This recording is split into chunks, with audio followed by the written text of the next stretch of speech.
When President Duterte reappointed Ronald Cardema to the National Youth Commission, Calamba City Mayor Justin Chipeco congratulated his kababayan by posting this on social media.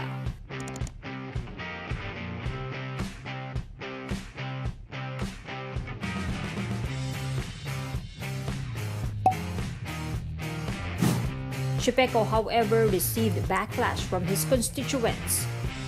The post has been shared more than 800 times, mostly showing disapproval of Cardema's appointment.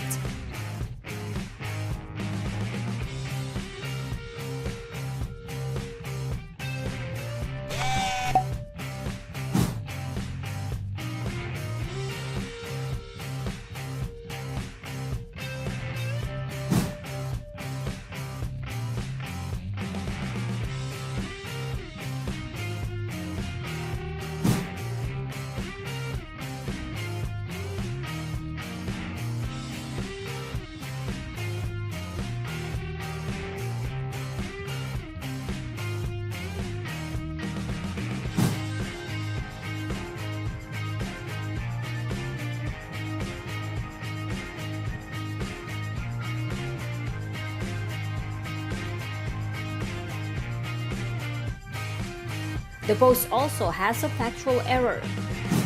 While the NYC is under the supervision of the Department of Interior and local government, Cardema has not been appointed to the rank of Assistant Secretary.